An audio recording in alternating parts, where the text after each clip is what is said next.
Hello and good evening. Welcome to the laboratory.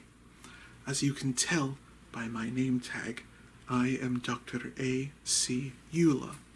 The A is for Alistair, but that's not important right now. We're here to talk about you. So before we start with the full procedure for tonight, I'm going to have to ask you a few questions. We just need to make sure that you are mentally fit to participate. Is that all right? Excellent. Let's get started.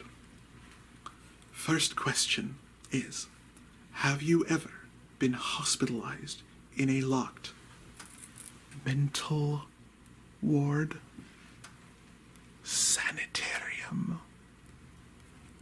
rest home, or other facility for the treatment of mental illness?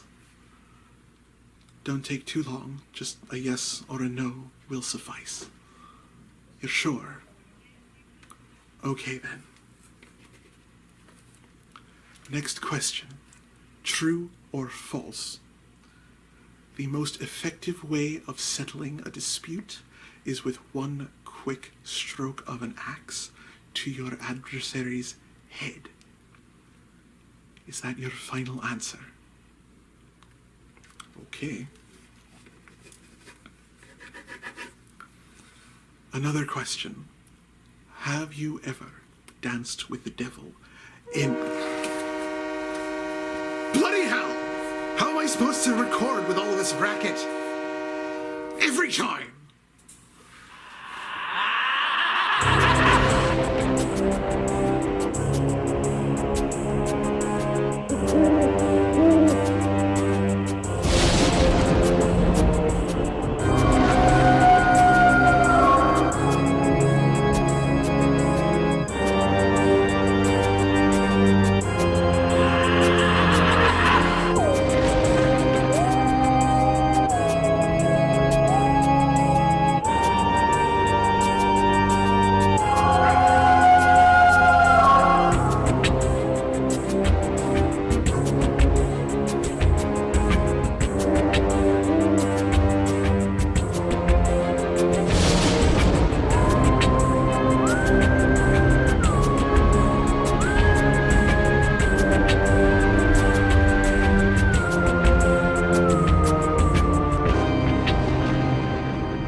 Welcome back, boils and ghouls, to another episode of Damian's Dreadfuls.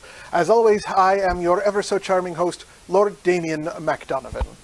Never mind about the doctor role-playing. I'm thinking about diving into the realm of ASMR for a series of videos, and thought I'd try it out here. If you're not familiar with it, ASMR stands for Autonomous Sensory Meridian Response, and is the modern term for the tingly sensation that some people get when in situations of both extreme relaxation and focus. Meditation, doctor's visits, extremely close and intimate sessions, and personal attention, along with the sights and sounds associated with them, tend to set it off in most people. What does this have to do with tonight's feature presentation? Well, nothing, really, although the questions on the list do. Tonight's film is the 1963 Roger Corman produced Dementia 13, a movie about a murderer stalking members of the wealthy Halloran family, a family full of its own eccentricities and guilt complexes. Francis Ford Coppola serves up his first feature-length directorial debut, although a few scenes were filmed afterwards by Corman's frequent collaborator, Jack Hill. The film was originally conceived of as a lower-budget version of Hitchcock's Psycho, but Coppola and Corman had a few disagreements about the movie after production was over. But even after Jack Hill's extra scenes were added, Corman thought the movie was still too short. So he had yet another director, Monty Hellman, film a prologue which had nothing to do with the actual movie. Like my ASMR experiment a little while ago, the prologue was just a doctor asking the audience questions to make sure that they were mentally fit to view the film. Along with this, pamphlets including the same questions were handed to the audience members as well, in a William Castle-like gimmick called the D13 test. I borrowed a few of the questions. Dementia 13 stars William Campbell, Luana Anders, Bart Patton, and Mary Mitchell, with a special guest appearance by character actor Patrick McGee as the family doctor. Well, let's not delay this cult classic any farther. With a budget of only $42,000 and distributed by American International Pictures, here on Damien's Dreadfuls is Coppola and Corman's 1963 film Dementia 13.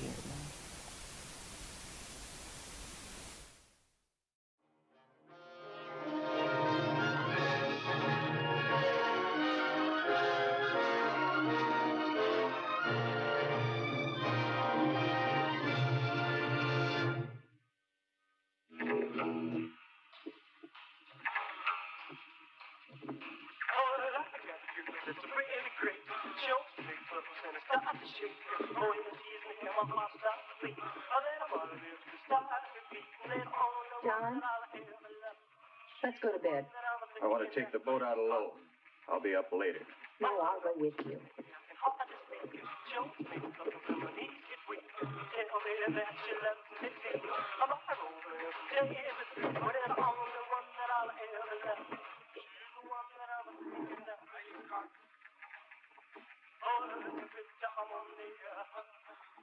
John, that will is no good. Your mother's still alive. We can talk her into changing it. You're always too greedy, Louise. I just don't like to see her exploiting you. Honey, she's leaving all of your family's money for charity in the name of this mysterious Kathleen. It's ridiculous. Your mother is crazy. You don't know anything about it. I know that music's terrible.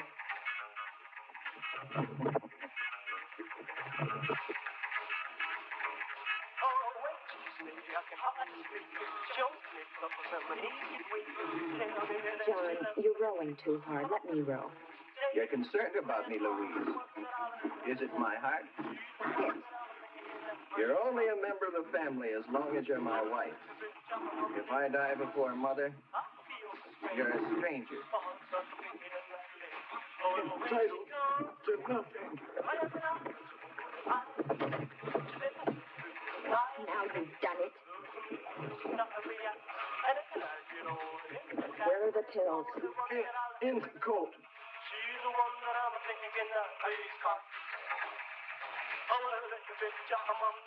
It's empty, you idiot!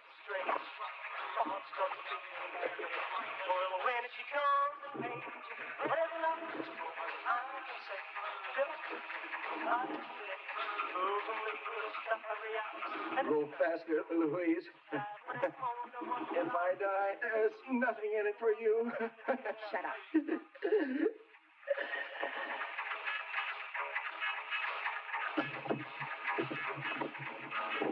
John? John!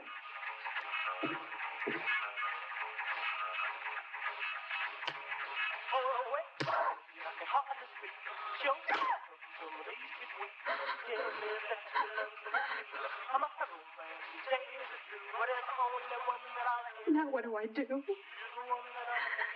I gotta get rid of him.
he went back to New York on business or something.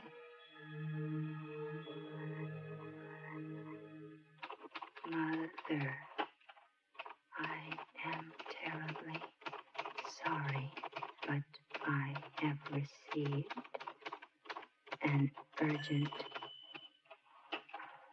wire from New York. Since I must leave tonight, I will be forced to miss Kathleen's memorial ceremony. But you all know my thoughts will be with her in loving memory.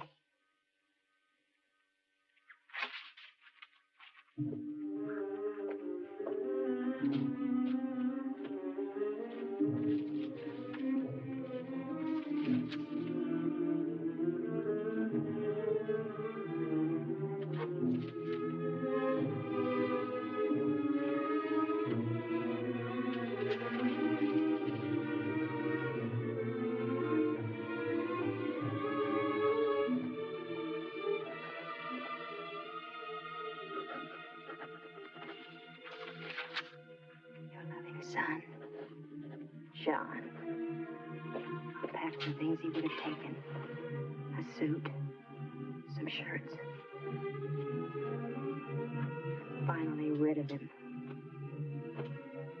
I know I can handle his mother without him around.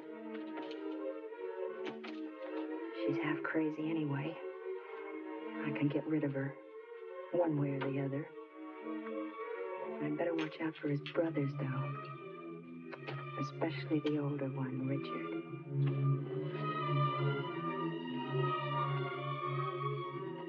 The typewriter. He wouldn't forget that. He'd have to write letters on the plane. I wonder if they'll rot underwater. Everything.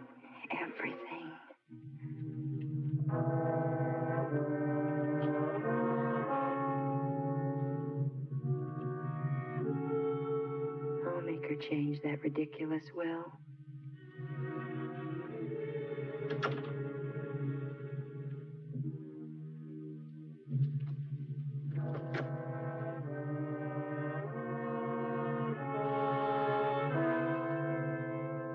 Your loving son, John.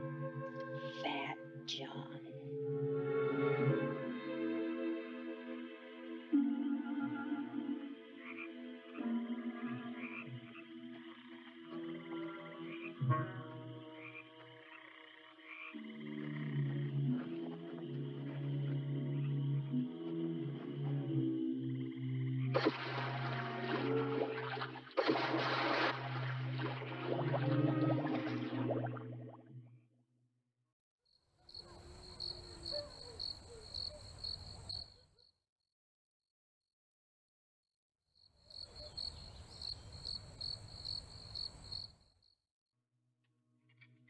I hope everything works out with John's business. I'm sure everything will be fine.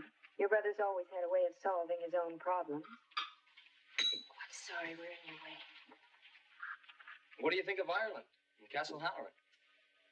Ireland's fine. Castle Halloran is a bit perplexing. A very strange place, really. Old and musty. The kind of place you'd expect a ghost to like to wander around in.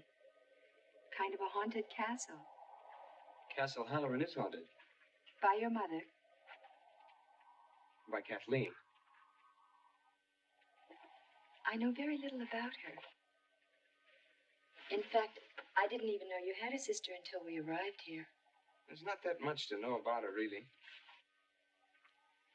My mother was about 40 when she gave birth to Kathleen. It was like a gift, she used to say. An apple for the starving and Kathleen for me. She even had a poem. 3 sons, each who would marry and go away. But little Kathleen would always stay. It's engraven on her little tombstone now. How did she die? She drowned in the pond.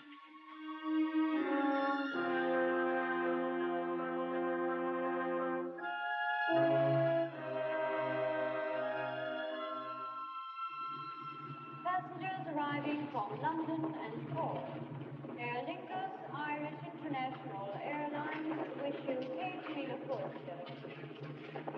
Your baggage will be delivered shortly on the conveyor belt. Passengers traveling onwards by air today should check at the passenger service desk. Excuse me, miss. Are you Kane? Yes, hello. Oh, I'm Billy, Richard's brother. I came to get you. Oh, hi, I'm so happy to meet you. Nice to meet you. Oh, Richard's sorry he couldn't come to get you, but he's up to his elbows in statues, so I said I wouldn't mind picking you up. Thanks, that's awfully nice of you, Billy. Aer Lingus Irish International Airlines wish you Cape Millefolte. Your baggage will be delivered shortly on the conveyor belt. My oldest brother, John, had to leave early this morning, but his wife, Louise, is still here. She's from America, so you won't get homesick. That's my bag. Oh.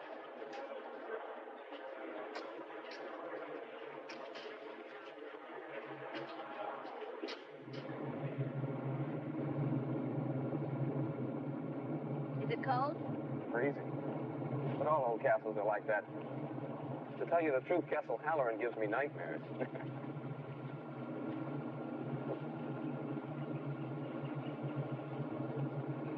There it is.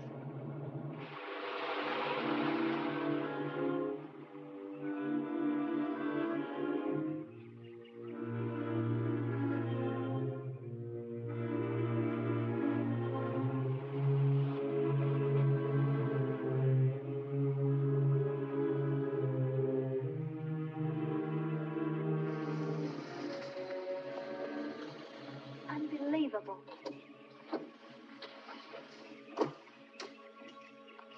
We'll leave the luggage for a minute. Come on, I'll take you to him.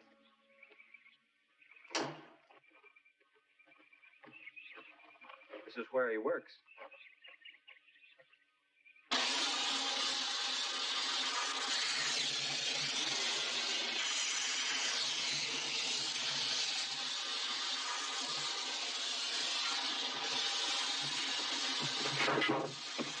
What is it? I'm sorry, Richard. Cave.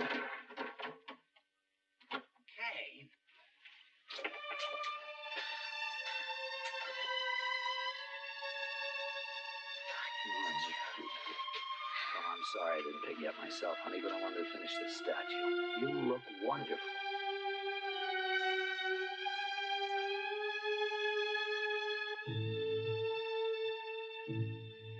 Well, I find a statue reminds me of death. How very unusual, Lady Halloran. For a woman to have been married to such a famous sculptor and yet feel that way. Did John mention when he was going to return? He wasn't sure. We thought I'd stay on for a while to get to know the family. And then if he couldn't make it back, I'd just return to New York. How long is a little while? As long as you like, Mother. Oh, you're very welcome here, Louise. As long as you understand the privacy of our personal duties. I speak of the ceremony tomorrow. I'm sure John explained it to you. I'm afraid John was usually too busy to talk much about the family. That's why I'm so happy to be here. Finally. You'll have a pleasant stay. And I'm sure you can find something to occupy your time during the ceremony. It won't take very long. Perhaps I am superstitious. But I think it's important that only the immediate members of the family should give their thoughts to Kathleen.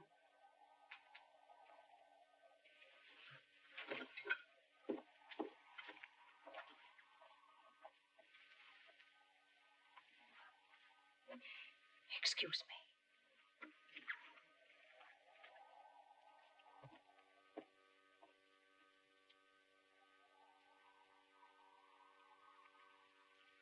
Mother, I don't care what tragedy hangs over this family.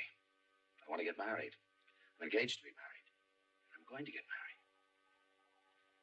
Moreover, I'm going to marry Cain.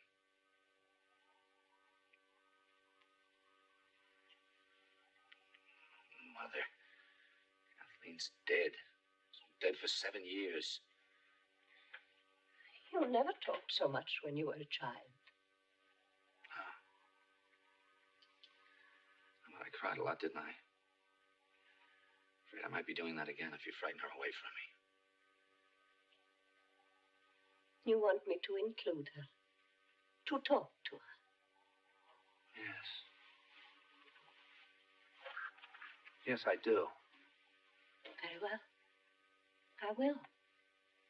I'll tell her I don't care for her. Mother. You heard her. And I promise you, I'll never forget it.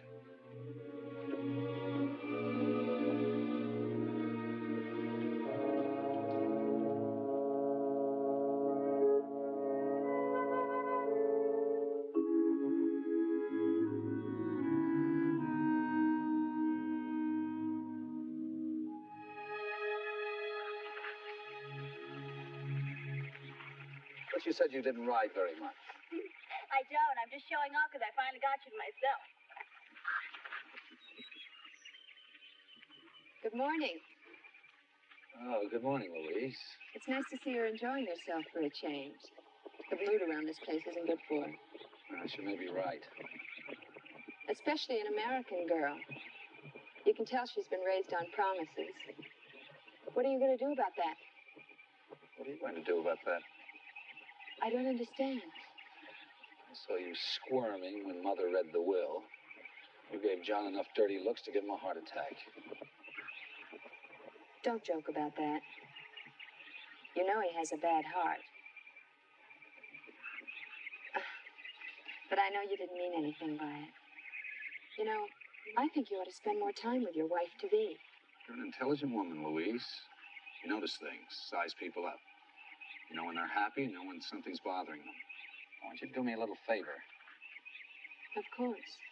Keep that microscope you've got built into your eye off of me. I'll see you.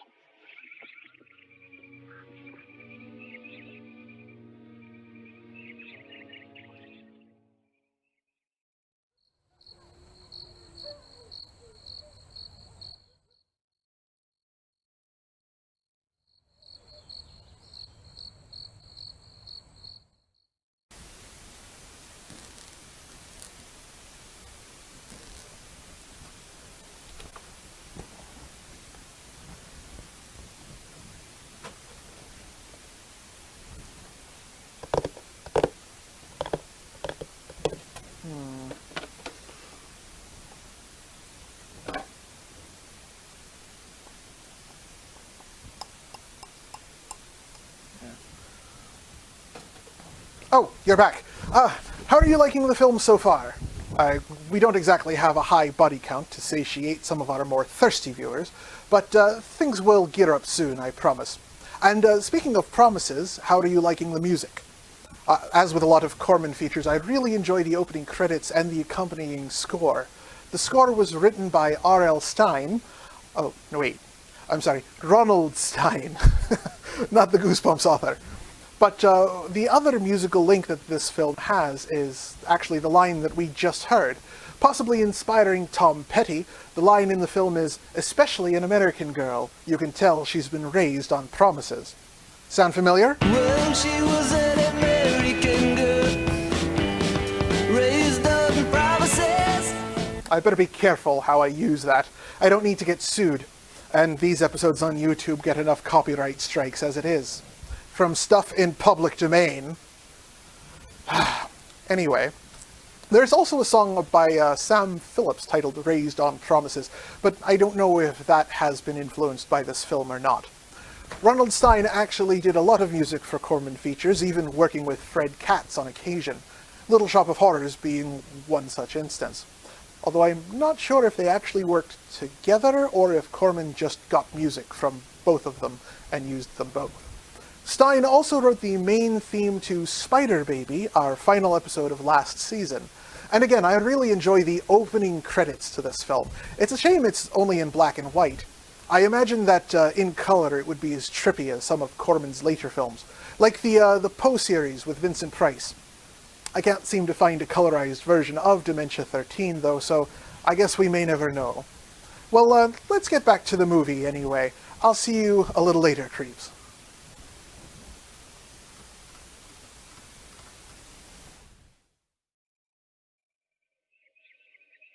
This will take you in all right. Oh, there's plenty of view from up there.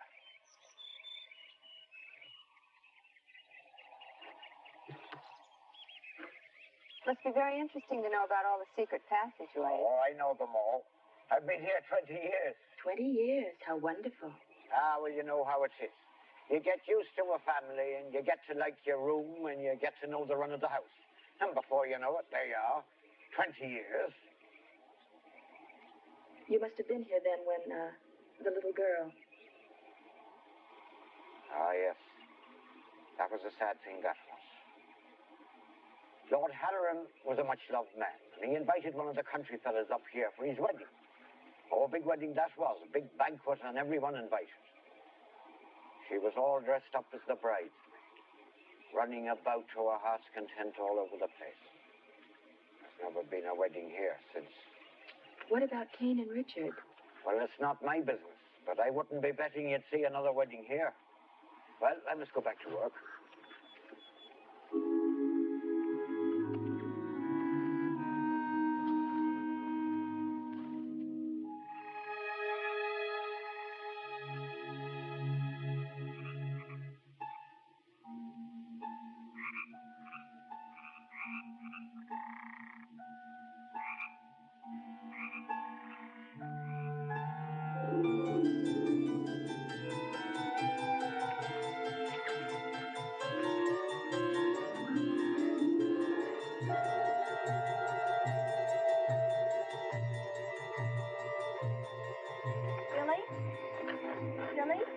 Billy, are you all right? Oh, okay. Oh, sure. I'm fine. I was just remembering about Kathleen. Kathleen. Oh, yes, little girl. Richard told me all about her. We used to play together right here. Sometimes I think I can still hear her laughing, just like then. Is this the pond where... Yes. She was missing all night. Mother was frantic, almost uncontrollable. The next morning, we found Kathleen floating in the water right over there.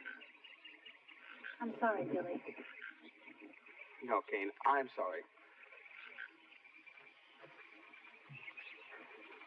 I'm not always so morbid. Just the funeral ceremony is today. It's a very beautiful pond. You know, this is all just exactly like I imagined Ireland would be. It rained the day of the funeral. We stood around her grave under black umbrellas. And then we threw flowers under her little headstone. Mother looked at the flowers. And then she collapsed. Every year it's been the same. The umbrellas, flowers, and Mother's collapse. But that was years ago. Why do you keep having the same ceremony over and over again? There's some things you don't understand. Not yet.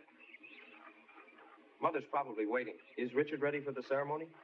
I don't know. I think he's in his studio. He said he had a sudden inspiration. Something about wanting to finish a statue before... All right, Simon. I've seen you. Come out of there now. I give up. You caught me fair and square, Master Billy. I give myself up. So, it's poaching again, are you, Simon? Well, let me tell you, you just about scared the wits out of poor Miss Kane here. Shame on you, Simon. Shame on you. It was only old Bushy Tail I'm after. Me soul rat. I swear by the shade of Finn McCool, Master Billy, I'm not poaching your legal game. No, 'tis only that no-good rabbit-stealing fox what brings me here. Please, Master Billy, for the memory of your late great father, God rest his soul, don't turn me over to the bulls. Of course not, Simon. But don't let me catch you running around through the brush again like this. Now, off with you. Oh, God bless you, my boy. It is a true sign of the late great Lord of this estate, you are. Forgive me, miss. The last thing in the world old Simon would want to do is to frighten a fresh young beauty like yourself. Bye, Simon. Old Simon likes to think of himself as the last of the great Irish poachers. Isn't that dangerous, running around with a gun like that? I don't think it's been fired for 30 years. I'm not even sure it's loaded. Well, and how does he catch anything, or does he? Well, he sets out snares for rabbits. When he finds them empty, he blames it on old Bushytail. Old Bushytail's a fox. Or at least Simon thinks so. Nobody's ever seen old Bushytail, and I don't think Simon has either.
Please, let me help.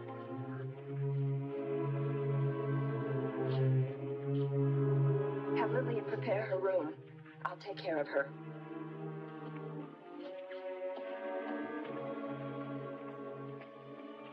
What happened? One of the flowers died when it touched her grave.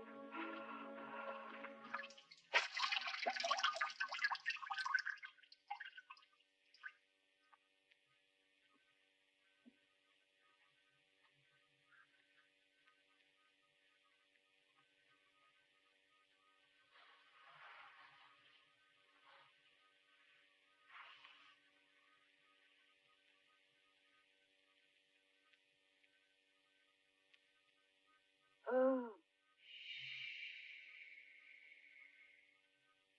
Rest.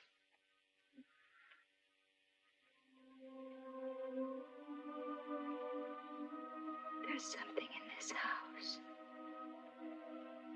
Like music in the hallways. Like a child's music. Asking me something. But more like begging me. Begging for what? Begging for her mother to listen to her.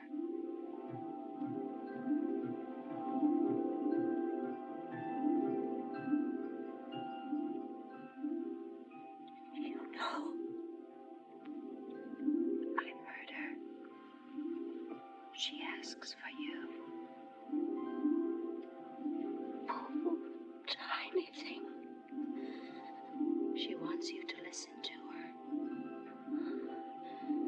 To watch for her signs. I do try. You know what she wants. She'll tell me. I promise you. She'll tell me. Now rest. She'll give us a sign.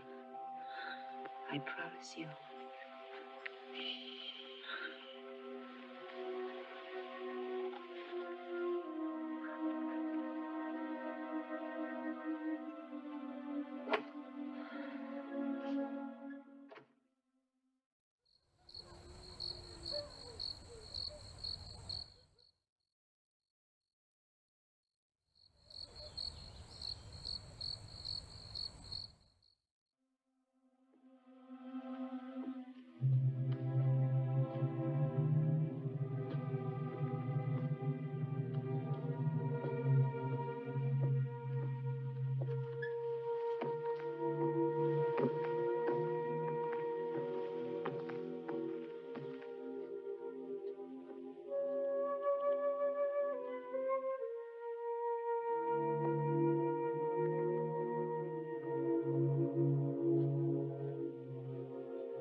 lost?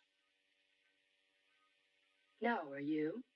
I think you'll find that you're in quite the wrong part of Castle Halloran to find your room. Good night, Louise. Good night.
Ooh, and there's that psycho knockoff twist.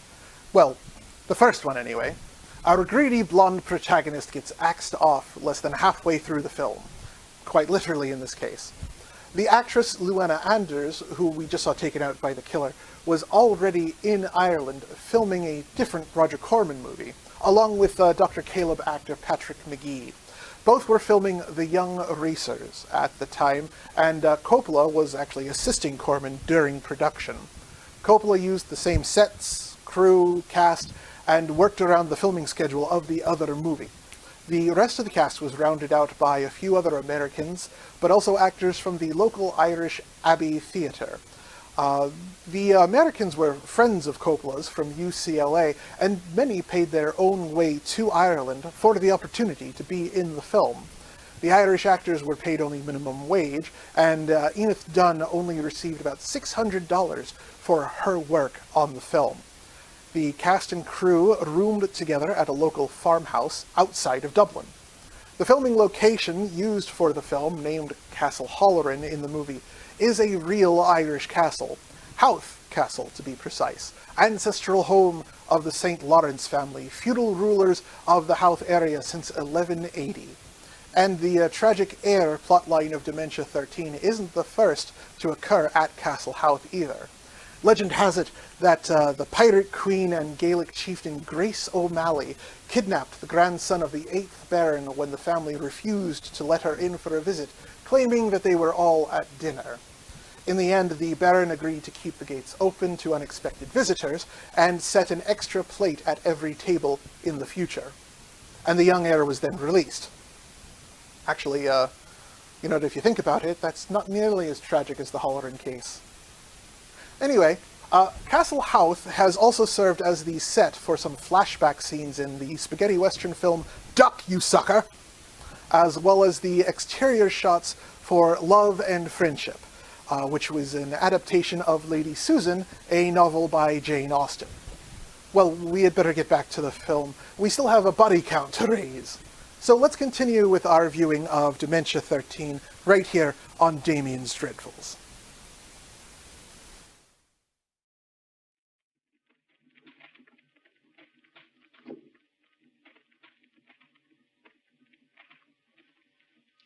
Consider your mind as a bird in your hand. When it's relaxed, it lies quiet and easy. But when it's tense and frightened, it strains to leave you.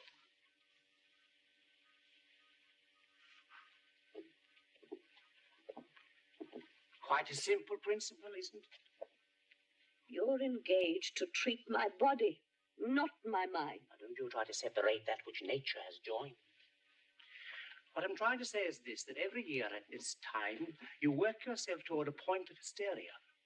You remember, you worry, you imagine, and then you collapse. I just can't believe that such a punctual cycle is physiological. Aside from all this, am I well? Aside from all this? Oh, yes. What I want you to do is to rest and to relax your mind. Remember the bird in your hand.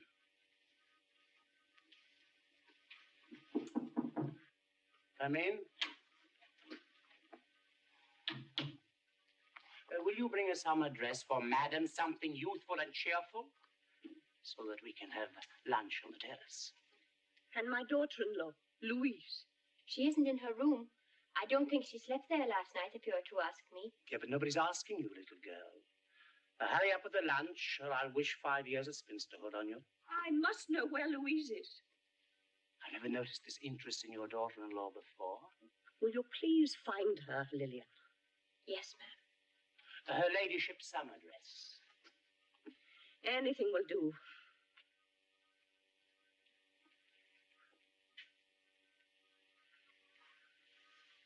Tell her I must see her. Do you understand?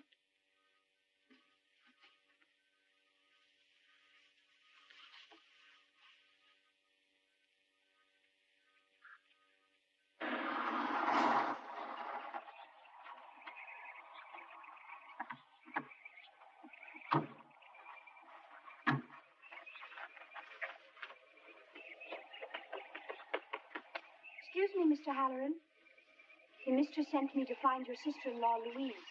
Have you seen her, sir? I'm sorry, Lillian. We left pretty early this morning. She's not in her room? No, sir. Her room wasn't even slept in. Try asking my brother. Yes, sir. Luncheon is served on the terrace. Thank you. I wonder where she is. I don't know.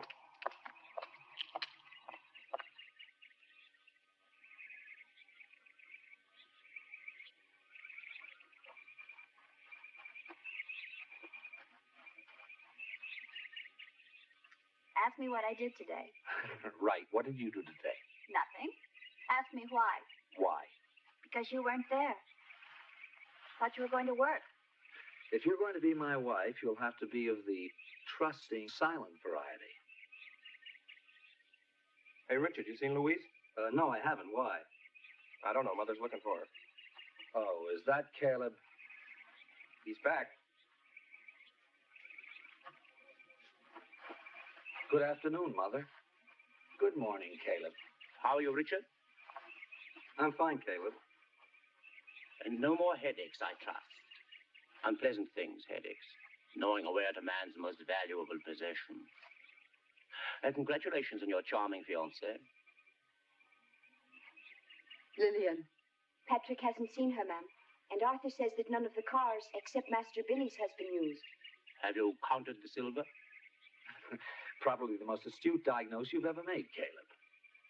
You're all being ridiculous.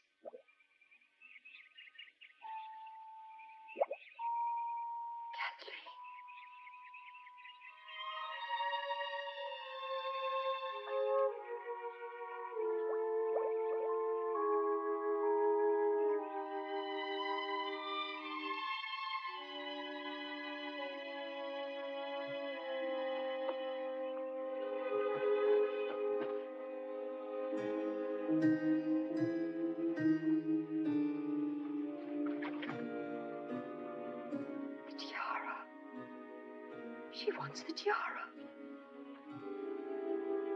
Dolls? Now, this is ridiculous. Put it away. Probably belongs to the gardener's child. Now, this is very bad for your mother. They're Kathleen's dolls. I saw them float up from the bottom of the pond. One of you has a brilliantly imaginative and sadistically effective mind. I wish I could keep up with it. Dr. Caleb, take this home and study it. Fish the rest of them out. Burn them.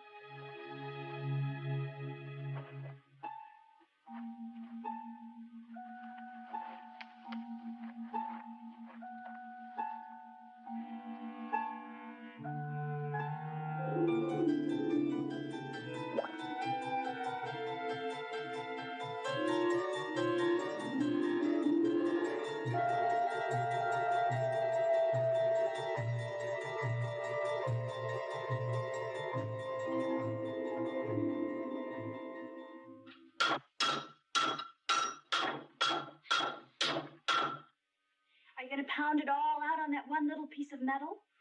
I don't know. You know, sometimes I get the feeling you think I'm some sort of a Christmas tree decoration. Hang me up and look at me on all the happy days, and tie me up in a box and put me in a closet when it gets gloomy. You knew what I was like. Oh, yes, I knew you were quiet. But when we first met, I could sit next to you in that little apartment watching you working and thinking for hours. It's this place, you know it is. What do you want me to say? Nothing. Kane. Believe me, I am sorry. I don't care whether you're sorry or not. Oh, Richard. Richard, I know there are a lot of things running around in that beautiful head of yours. I know that one of them is you love me. Of course, I love you. You must understand. Ever since Kathleen died, my mother's been running around with some sort of crazy guilt. Looking at every one of us. Trying to put it on one of our heads. Billy was only 13, 2 months after it happened. He used to wake up in the middle of the night and come screaming into my room because he had nightmares about her. My own father died with his wife refusing to see him. Now I feel it's been passed on to me. I've got to wait. I've got to watch. Until I can make some sense out of all this. That leaves it up to you to decide whether you want to sit and wait with me.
What do you think of the pond, Arthur?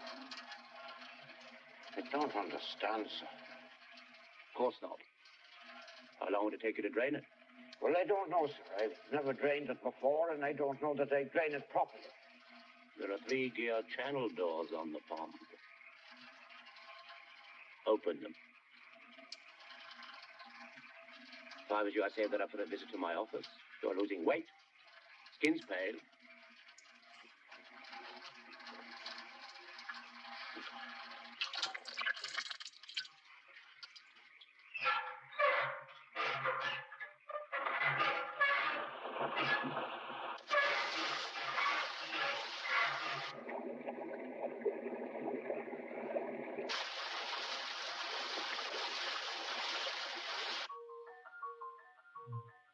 Always loved the tiara. I wanted to put it in her coffin. They wouldn't let me. I'll bring it to her playhouse and put it with her other things.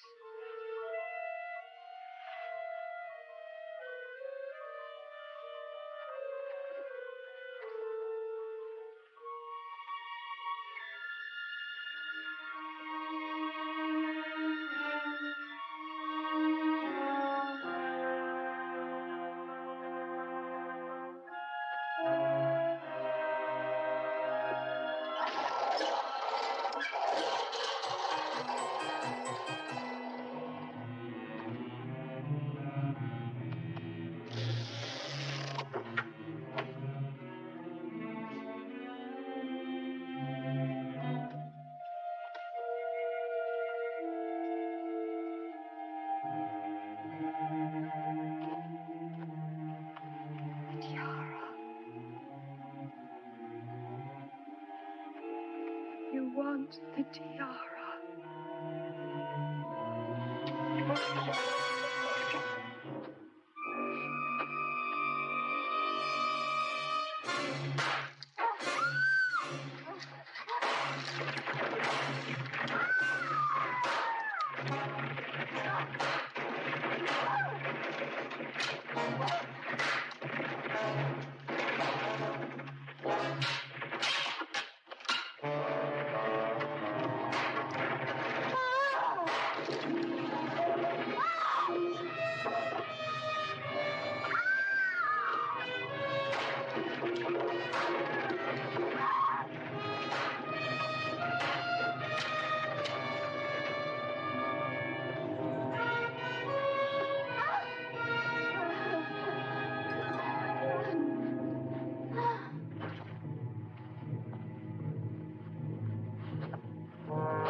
Richard!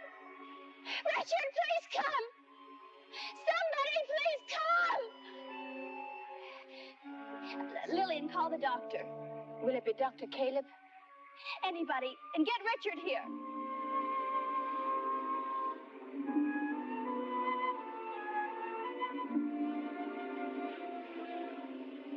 Richard! Hurry.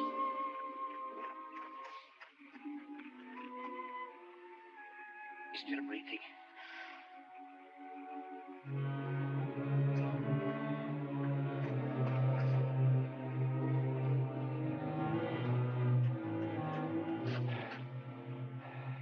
Let's get her into the house.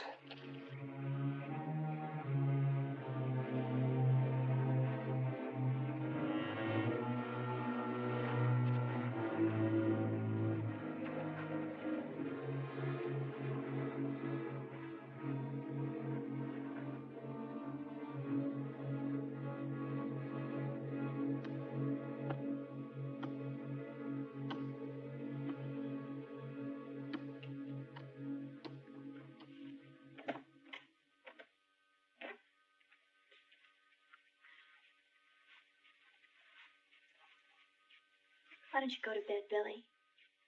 I will in a minute. You're going to get all depressed sitting here by yourself. Did you ever see where my room is? You have to go down a corridor where nobody's lived for the past 50 years. Then up a flight of stairs where my great-granduncle or somebody tripped and broke his neck. And then past the spot where my grandfather died of a heart attack. I'd rather be depressed here than there.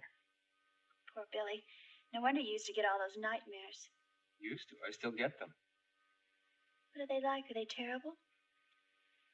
I don't know. They're more strange than terrible.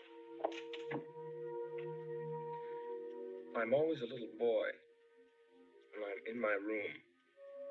It's late. I hear somebody outside making a kind of a scraping sound. I get out of bed, look out of the window, and there's a man climbing up the wall, coming closer toward my window. I yell for my mother, and she comes into the room just as the man is coming in through the window. I hold onto her legs, crying. I'm so small, I only come up to her waist. The man is in the shadows. You can almost recognize him, but not really. He says that he's insane, and that someone else in the room is insane also, and that he's going to nod his head. And when he does, that other insane person will nod their head. He nods, and I look up at my mother, and she's nodding her head. And then she starts laughing at me. And she picks me up in her arms, runs outside, and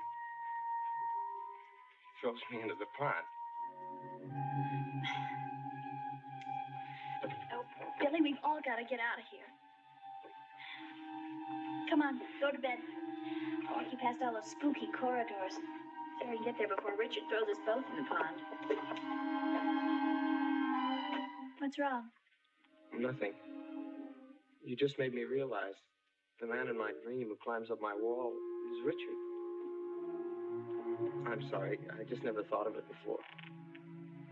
Just a dream.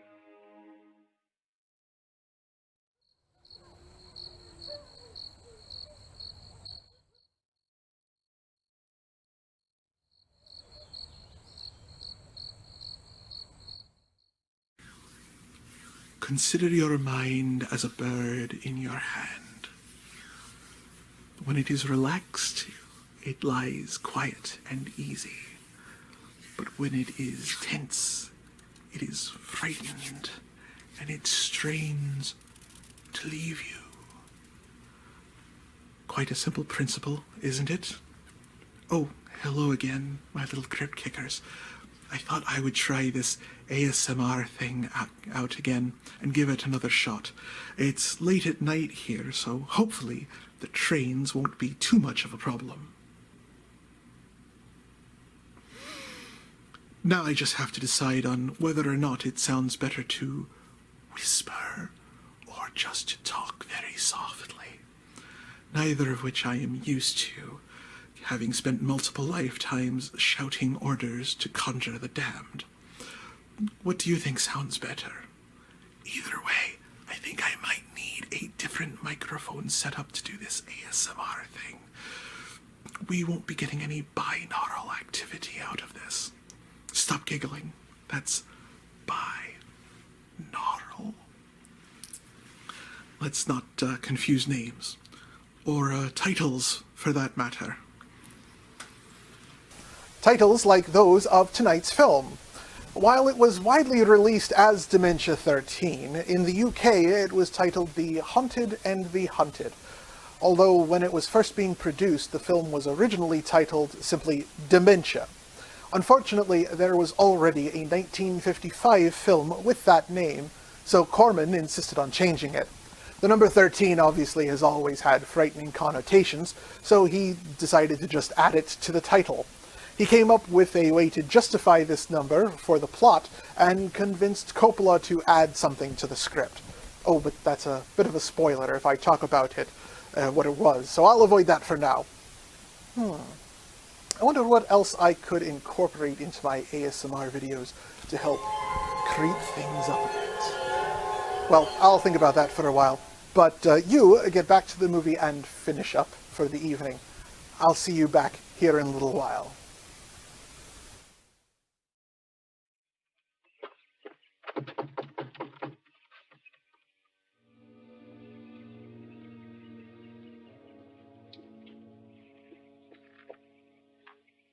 What is it, Arthur?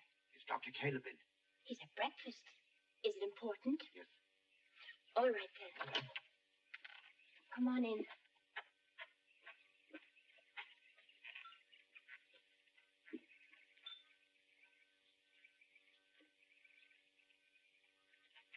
Excuse me, but Arthur's here. He says he has something important to tell you. Excuse me.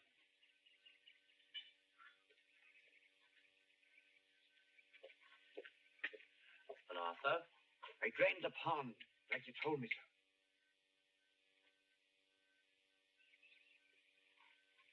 And there's something there I think you'd want to see. Show me.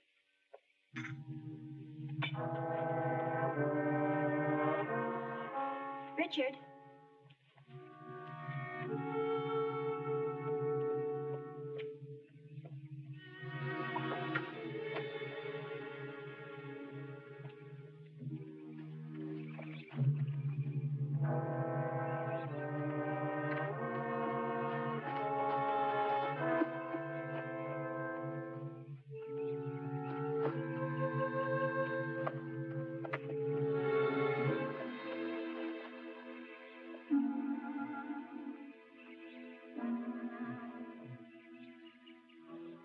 A shrine.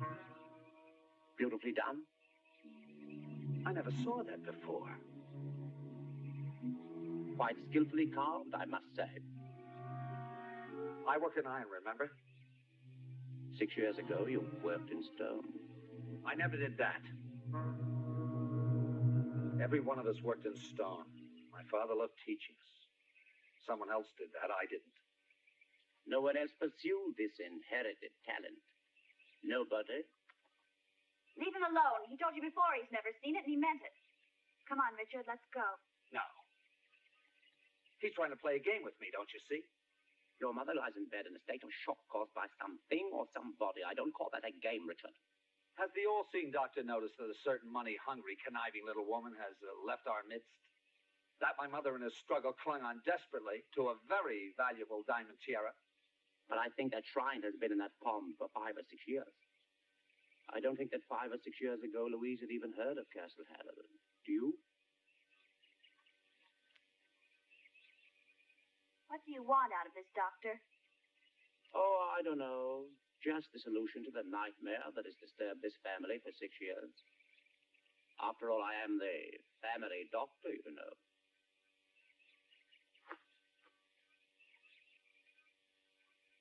I didn't mean to annoy your brother, because I think he's right. I think Louise did try to steal your mother's tiara, and I think she'll come back. I think she's hiding somewhere in town. Will you help me look for her? Sure, if you want me to. I do. Because your brother's upset, and the young girl, too. That leaves the two of us. What do you think? Sure, I guess you're right. We look for her tonight.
I told you not to follow me. Look at you.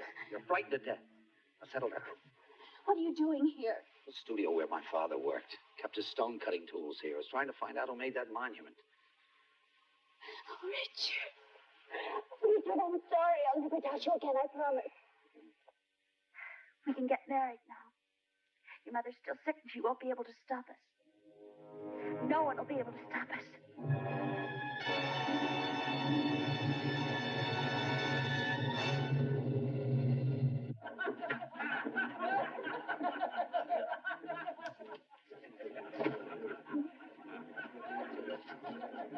Well, this is the devil's own climate. Good for the grass and the country doctors. If I to survive by treating the common cold, I might as well retire. Too large Irish for Master Halloran. Oh, no, I don't care for any. Oh, just to take the chill from your bones. Drink's the only road to survival in this climate. Despite your useless American education, you're still Irish, you know. Drink up. You know his sister-in-law, John's wife, an American girl. Fair hair, fair complexion, you'd know her. No, I have never seen her. I seen her at the chemist, Doc, about 2 or 3 days ago. Thanks. Thank you.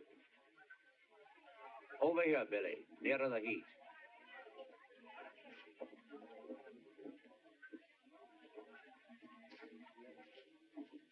Drink up. What do you think, Billy? Where did she go? I don't know. Come on, let's go. Cowbed. You wouldn't begrudge an aging man his moment's rest, would you? You know, I think you know the answer to all the problems your family's been having. Because, Billy, you saw your little sister drown all those years ago. No, I didn't. Oh, yes, you did. You know how I know you did? No. Because you told me. I didn't ask. Cowbed. Come on, drink up. Do you remember all those years ago when you couldn't sleep? Do you remember who it was gave you the little pill that made you sleep? Remember the dreams? Faces in the shadows? The man climbing up your wall? I haven't forgotten. Who was that man? No, I don't know. Who was it that tried to throw you in the pond? Richard. Tell me what happened. What happened to Louise? Fishy, fishy in the brook. Daddy caught you on a hook. Fishy, fishy in the brook. Daddy caught you on a hook.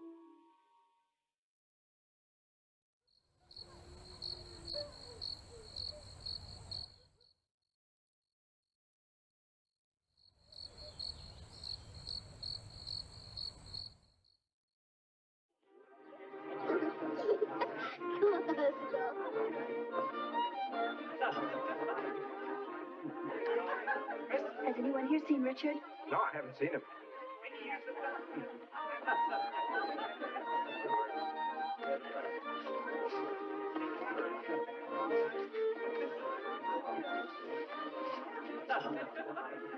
Congratulations. Thank you.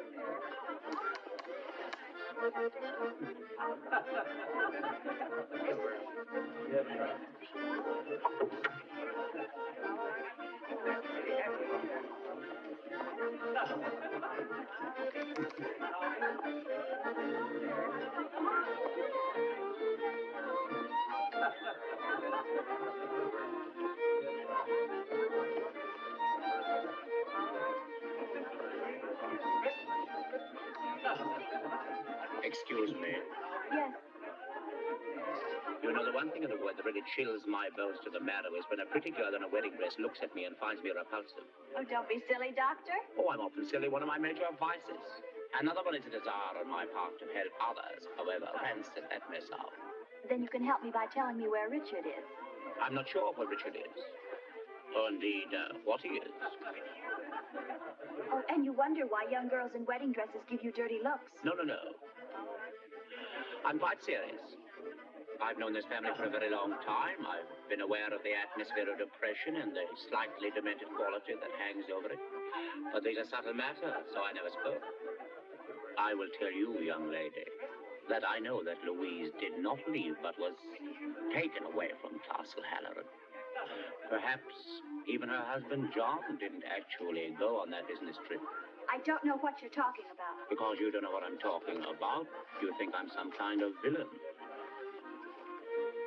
Can you imagine what it's like to try to help others and to be mistrusted every time my lip twists? This doesn't mean that every word I say is sinister. I don't know what you're trying to say. What I'm trying to say to you that I've discovered things in this house that make me uneasy. And that you are probably in a position of some danger. From Richard? Primarily from Richard. But I'm not sure. It could be anyone. Well, maybe you have forgotten. But I certainly haven't. I'm his wife now. And his sister and his sister-in-law and his mother. And perhaps his eldest brother.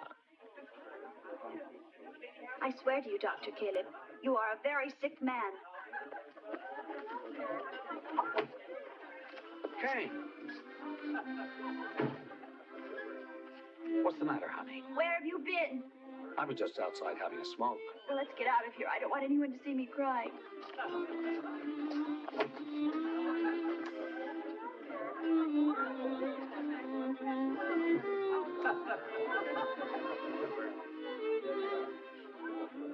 Come out, wherever you are. These little nursery rhymes are notoriously expressive.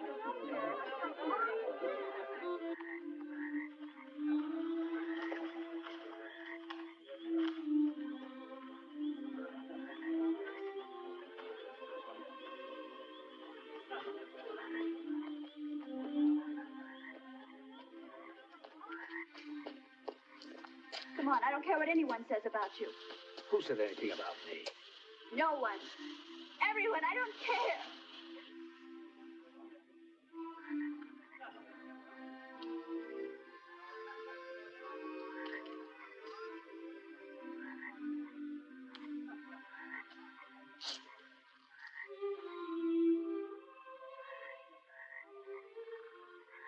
Little fishy in the brook.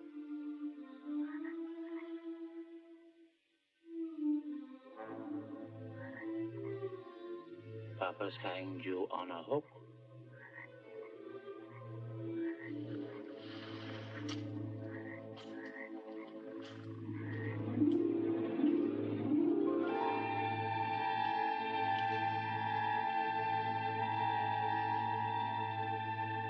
Papa's caught you on the hook.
What is it?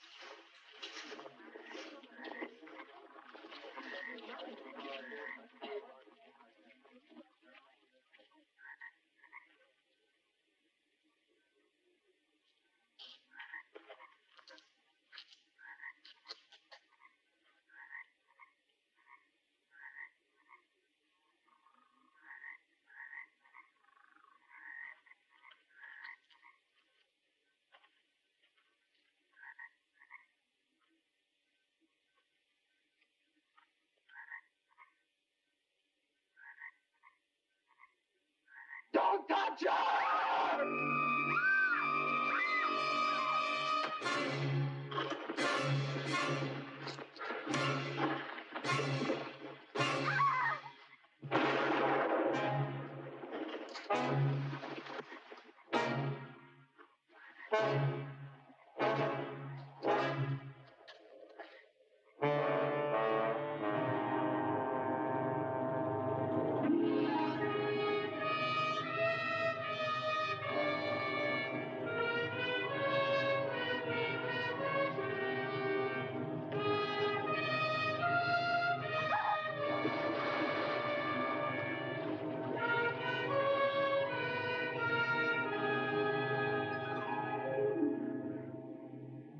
Forgive me, Kathleen.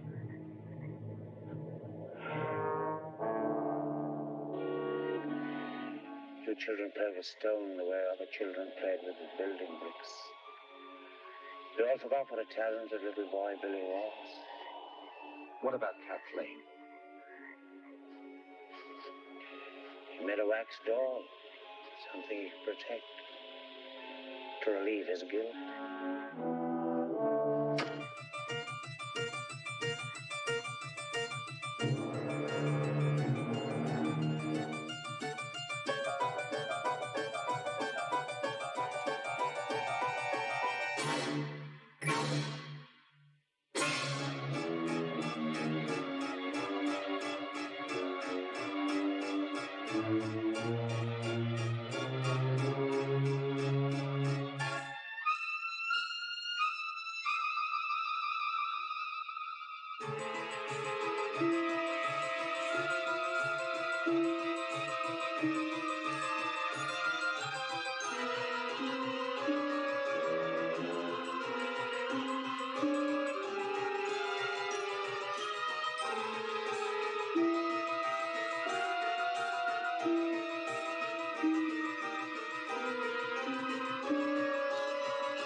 Ah, there you are, creeps. The film finally over? Excellent. What did you think of it? Well, reviews for Dementia 13 have been mixed since it was released as the bottom half of a double bill alongside another Corman film, X, The Man with X-Ray Eyes. Wow, he can really name them, can't he? When it was released, the New York Times said that the focus on gore buries a fairly workable plot, but that the direction by Coppola was solid. On the other hand, Dan Perry said that the horror segments were very exciting, but that the storyline was hopelessly confusing. Despite this, reviews on Rotten Tomatoes are fairly kind, giving the film a score of about 67% fresh.